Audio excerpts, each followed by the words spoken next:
வணக்கம். ஆசிரமம் ஞானவான ஞான நிலை உள்ளவங்களுக்கு அது ஒரு கூடாரம்.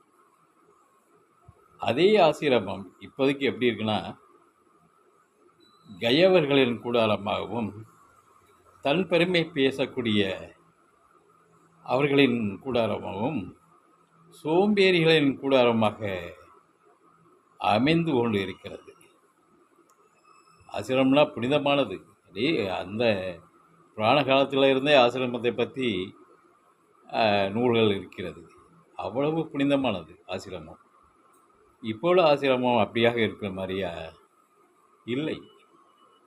தன் புகழை பேசுகிறாங்க. இப்போ ஒருவர் திடீர்னு காப்பியை போட்டுக்கிறார், திடீர்னு வெள்ளையை கட்டிக்கிறார், திடீர்னு தலப்பாக கட்டிக்கிறார், நான் தான் குரு மார்பு தட்டிக்கிறார், நான் யான் ஒன்றும் இல்லைங்காரு. ஆனால் அவரை பற்றி தான் பேசுகிறாரு.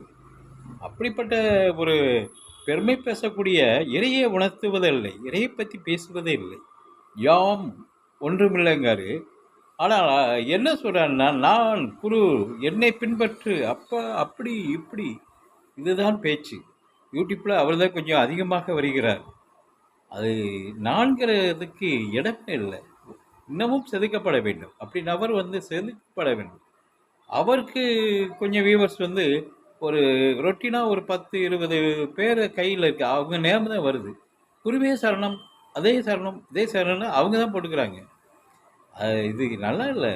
போக போக இறையினுடைய சுவாசத்தையே விட்டுட்டு, அது உஷ்ணம், இது காற்று, சும்மா தேவையில்லாத கற்பனை கதைகளாக பேசக்கூடிய ஒரு சினிமா நிலையில் இருந்து, நான் சினிமாவில் இருந்தேன், அதில் இருந்தேன், அப்படி ஒரு கற்பனை நிலையான கூடாரமும் இருக்குது. அது நம்ம இறை சார்ந்த விஷயமாக உள்ளவர்கள் அதை கடந்து விடுவார்கள். ஆனால் சாதாரண மக்கள் அதில் சிக்கிக்கொள்வார்கள்.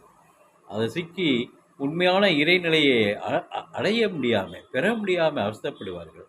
இப்படி நபர்களிடம், இந்த கூடாரத்திடம், இந்த ஆசிரமங்கிற கூடாரத்திடம் ஒதுங்கி இருக்க வேண்டும்.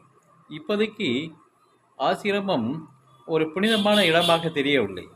அது சோம்பேறிகளின், கயவர்களின் ஒரு பாதுகாப்பு இடமாக இருக்கிறது. அது கலந்து நிற்க வேண்டும். இறை சார்ந்த விஷயமாகவே இந்த ஆசிரமம் அமைய வேண்டும்.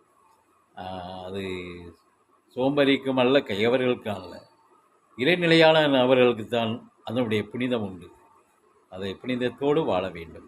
உண்மையாக இறை நோக்கோட, இறைநிலையோட